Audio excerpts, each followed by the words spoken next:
It takes a village to do something like this. So just a little bit of background. Lacey Weeks is here from Nature Saskatchewan, and Lacey is an amazing partner.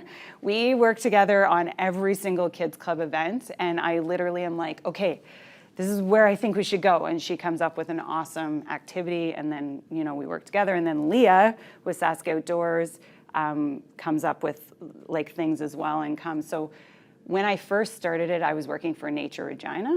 It's been like a combination of like 3 organizations. So I am going to talk about Sask Outdoors, but I do want to say like Nature Saskatchewan is amazing and a super important partner.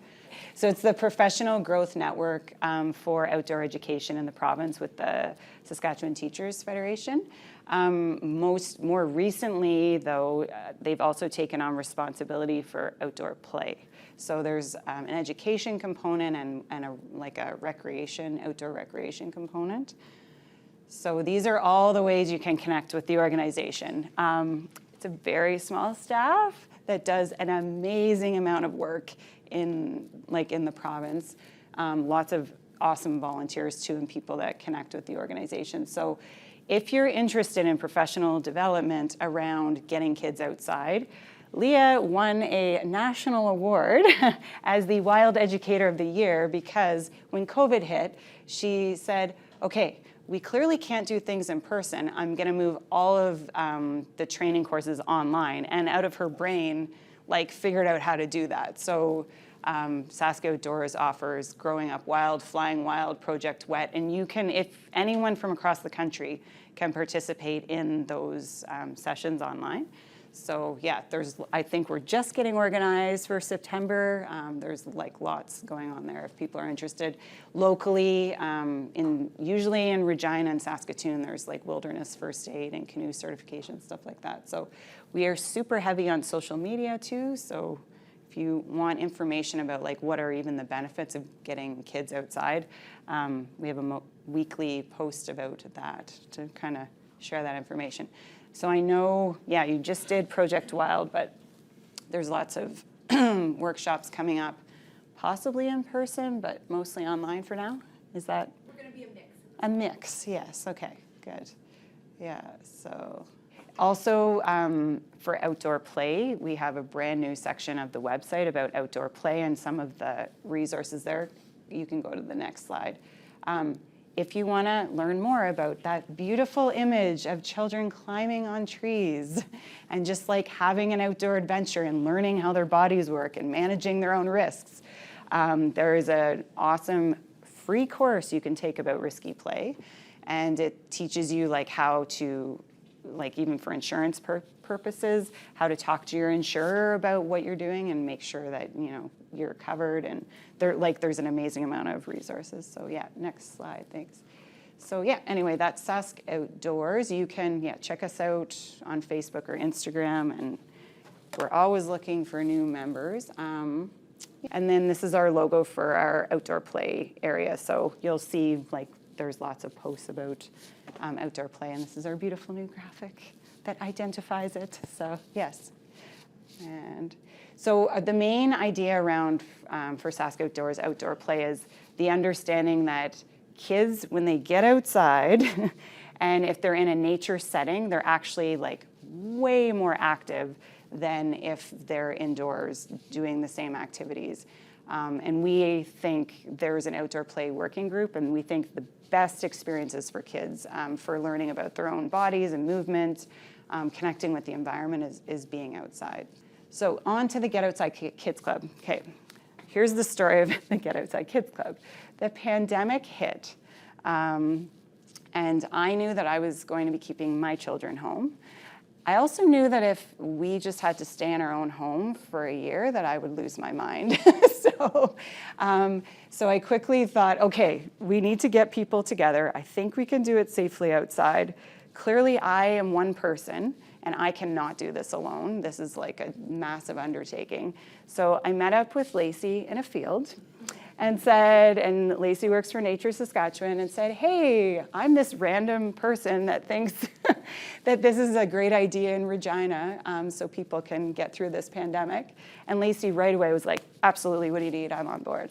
And then someone pointed me over to Leah with Sask Outdoors, and I met her out at Hidden Valley in a field again, and said, hey, I have this great idea, will you help me?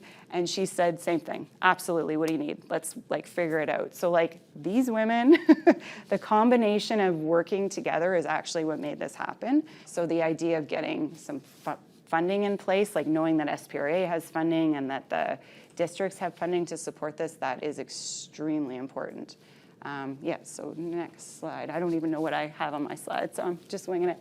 But yeah, I talk here about the partnership. So in this last year, we also brought on the Canadian Wildlife Federation through the Wild Outside program. So we have 4 organizations working together to plan the Get Outside Kids Club. I shared some of our stats. Our stats are actually higher now, but in that first year, we had over 2,000 people register for the program. And you guys know in Regina or Saskatchewan, the public health orders were for groups of 9 or less in one space. So it was a massive undertaking to orchestrate having 9 people in one place at one time. And we would always have multiple sessions running and then rotate people through. Like you said, partnerships are so important. You could see here some of the people that we worked with during that year. And because of the pandemic, all of our institutions were pretty much closed down. So no one was doing anything. But when I approached them, they were happy someone was doing something. And they offered to come out and help us with sessions, which was fantastic. So we probably for the first 3 months, we didn't really have funding. And then we were able to get a grant. The Community Initiatives Fund is an amazing funder for a program like this. And now the City of Regina, so we only have one Get Outside Kids Club in the whole province. It's in Regina right now.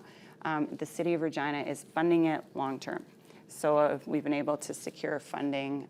They're really interested in getting kids out into parks and open spaces. So it's amazing what funding is out there, and when you start looking for it, people want to get kids outside. We all know that that's a really important thing, and that shifts things for people. If you go on to the next slide, I can share. There are some parents of participants here. And I feel like Rebecca's been at almost everything, and Nay as well has been at almost all of so you can talk to them about their experience. So we regularly survey our participants because I want to understand what the benefits are for them of participating, and I also want to get a feel. I also survey and say what day of the week works the best, that kind of thing for planning purposes. But these are great stats to share with your funders. So because we have a survey, when we apply for funding, I can say 90% of our participants felt that it improved their mental health. And physical health, and the funders are wow, they're good numbers, right? And then the beautiful thing for the city was that we were taking families into parks and open spaces often that they've literally never been in. And it can be intimidating to go into a new park and open space when you're not really familiar with it. So of the participants, 95% have said, oh yeah, absolutely, we're gonna come back into that space. And then the whole idea that, so in the beginning, people were registering for one session at a time, which is great, but administratively is an absolute nightmare. I will just say, don't do that. Get them to register for multiples. But the benefit of multiple sessions is that they're having more experiences, and it's creating even more of a conservation ethic in kids. So we're looking at, now that I'm working for the Canadian Wildlife Federation full time, we're kind of reassessing how we're going to do things for next year, and I think we're probably going to get them to sign up for 3 sessions at a time. And then that also provides the opportunity for more people to access the program. So yeah, sorry, go on to the next slide. So this is just some Saskatchewan activities that seem to work well with kids because of Sask Outdoors and the Project Wild and the Below Zero program. It's literally a book. I was going to bring my copy and I forgot, but it's this big. The Project Wild, there's 121 activities in it that you can do with kids. It is a treasure trove of ideas. It's amazing, super helpful. So we often, in there's a whole bunch of socially distanced, we call them nature-themed tag games. Like they're mostly predator prey games, and the kids, I don't know, Rebecca, do your children like playing those games? Yes. In North Central and like pretty, like really urban. And we did a park program this week in our community, and then Annabelle was trying to teach all kinds of games, like tag games, like octopus, and the kids are like, we don't know what you're talking about. And she's like, I gotta show you how to, like all the running games. Yeah, so they're basically running. And Nate, what about your like pound dipping was something that I was like, what? We can do pound dipping here? I didn't know we can actually even access to there's a way to access to the pond. That was the first thing I was right in my mind. And my kids were like, oh, this is, like they were just so interesting looking for like insects in the water, and even if they can't find things, and they can just like look at other people's containers and then learn from what they have caught. So that was interesting. Yeah, so our program's a little bit, I should have explained that, it's a little bit different in that the parents actually attend with the children. That's because we don't have any money barely, and we can't afford insurance if the parents aren't there. So, but what happens in this program is that the families often go back into those parks and open spaces because the parents are comfortable being there. So I'm learning as I'm going too. Like I was just a mom that was interested in nature. So just so people aren't intimidated by this whole process, like I knew nothing. I got this book out of the library. This is it. And I read this book and I'm like, okay, I think I could do this. And so, so I was out in, the habitat conservation area, and I'm like, I need to find out about the plant life cycle because I actually don't think I know enough to teach people. So I found a beautiful diagram. I figured it out in my mind. I found pictures of plants my kids and I took photos. And then the first year we did this activity in the habitat conservation area, the plant life cycle, and the kids loved it. And all we had, I didn't bring them, the thing that hasn't arrived for these kits are the containers. Containers are so important, but honestly, all you need for a container is a brown paper bag. Like they can go and collect seeds and leaves and like all sorts of things just using a bag, and it's super cheap. So we gave them a little plastic container, and it had magnifying glasses in the lid, and they literally just went and explored and filled it with all these things. And I had biologists that were volunteering in the habitat conservation area, and they could answer questions if kids had them, which was great. This is like, I made this pond dipping guide. I didn't know what I was doing, but I looked on WikiHow and figured it out. And this is my son, actually, and we just took, both of my kids, we took pictures of how we did it, and this is at McKell-Wascana Conservation Park. I should also add that, yes, with Global News, we went and did a whole segment about pond dipping, which was cool as well. So like you don't have to be an expert. Like I'm not an expert. I never claim to be an expert. I'm just doing the best I can. Next slide. And these are because we know winter is long here. It starts in October and sometimes it goes till like end of April. So a lot of the activities, we've been so lucky in the city, but it's all about knowing who the people are in your community. So the cross-country skiing, we had the Regina Cross Country or Skiing Association lent us their equipment for free. And then they gave us instructors to help us for free. So it was amazing. The Canadian Wildlife Federation, who I now work for, has an amazing locker full of equipment, and they had all these snowshoes. And so I'm like, it's like beg, borrow, and steal. Can we borrow your snowshoes? Yeah. And we were able to get snowshoes. So, and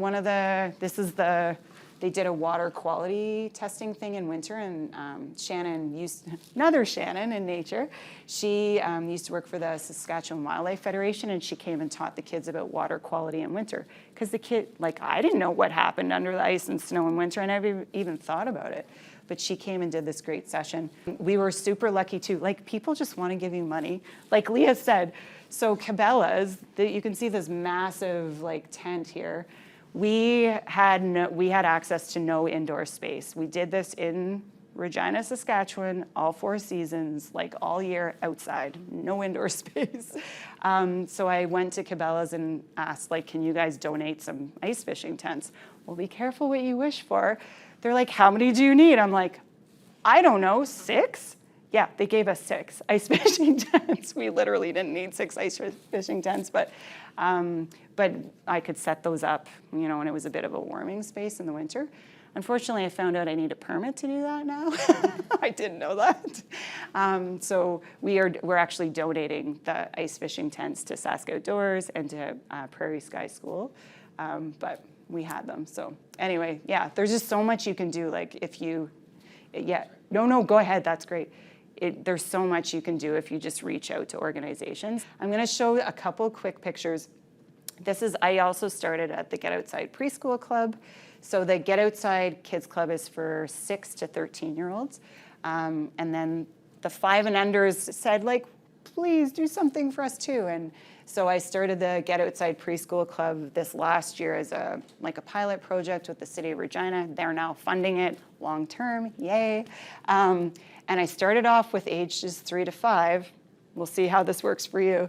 And the 2-year-old parents were like, please, please let me sign up my child. Parents were lying about their children's ages. They showed up, I'm like, that's a 3-year-old? That kid can like barely walk. It was like, So I just said, okay, like fine, we're gonna go with 2 to 5. And now I'm like, we have, lots of people. Anyway, we'll look at pictures. This program is like insanely popular in the city right now. So, this is what we did at the Habitat Conservation Area, and it's not hard. And usually what I do with the preschool club, I just expand out for a kids club. So I always read them a story no matter what the weather is.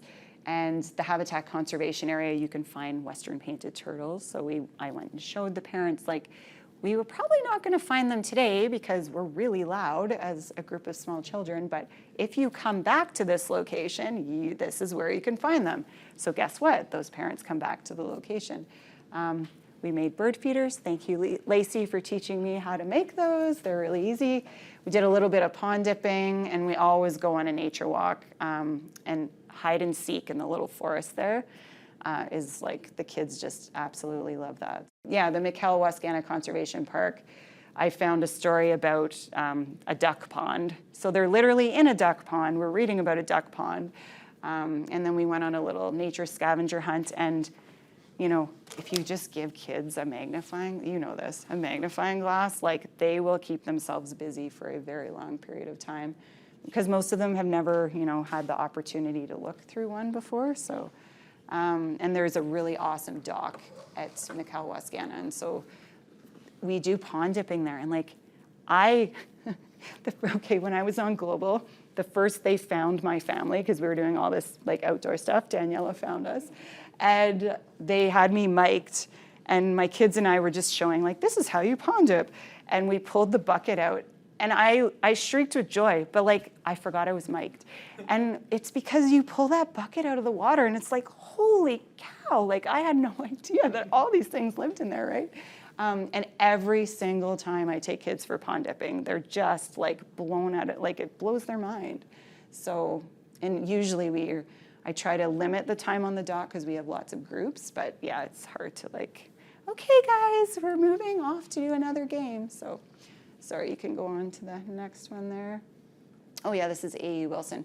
So we don't have a lot of forest in the city, but A.E. Wilson has a bit of a forest, and so I usually do bird watching there. And with the little kids, we make our own little binoculars, and I put up this is a story from the library that's laminated, and then I go through the park and like put up the laminated pieces, and then we go around looking for it, and we read the story as we're going. So. And what else? Oh yeah, and then Lacey's awesome migration obstacle course that I made my own for. There's a video. Yes, there's a very easy, thank you Daniela for making that, awesome video about how to do this yourself. It's not hard.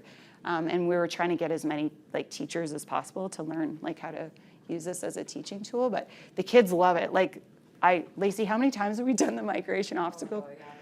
Like, and the kids, they've done it so many times and they're like, can we do the migration obstacle course? Yeah, you guys know. Like, So they learn, they're jumping over, we have a road and they have to be a bird and jump over the road and jump over the building and like get through all these obstacles that birds come through. So in winter, we always do a story walk and they're just like full tilt running.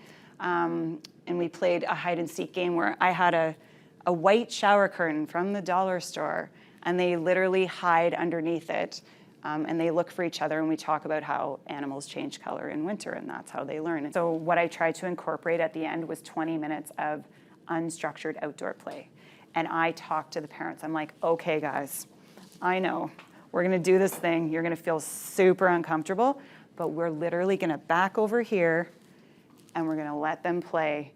And I don't want you to interfere. And like, they're itchy. Like, they're itchy. I'm like, I know. And then I try to go around and I try to talk to them like, okay, so the research tells us that if we allow them these experiences, then they're actually developing neural pathways for creativity. And they're like, I have these like very encouraging conversations with parents around this whole idea of what we're doing right now. So that risky play workshop thing, it's the rule of 17. As a parent, I'm like, okay, guys, count to 17. I know it's really, really hard, but just like do it.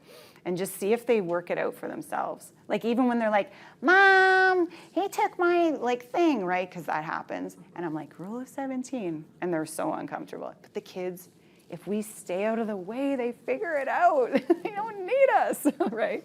Yeah, sorry, go on to the next slide. Yeah, so anyway, this is a rainbow road game. My kids and I made all these colored ice cubes. We threw them down this path, and then the kids had buckets, and they sorted them by color, and they were running back and forth, sorting them. So they're learning about their colors, and they had a lot of fun. Yeah, bird watching in winter is great in this particular location. We took them on an animal snow trek. I like had pictures of animals. I'm like, okay, we're gonna be this animal now. And they're like, hounding through the snow. And I always have in winter, the winter snow kitchen, which is literally stuff from the dollar store, like pots and pans and scooping devices. And then this is the like, okay guys, let's back up over here and just let these kids play. So there's literally like, there's so many, just use a little bit of imagination and you can come up with so many things. Yeah, I just wanted to mostly show examples of what you can do because it's like terrible for weather here. And that you can literally get outside the whole entire time.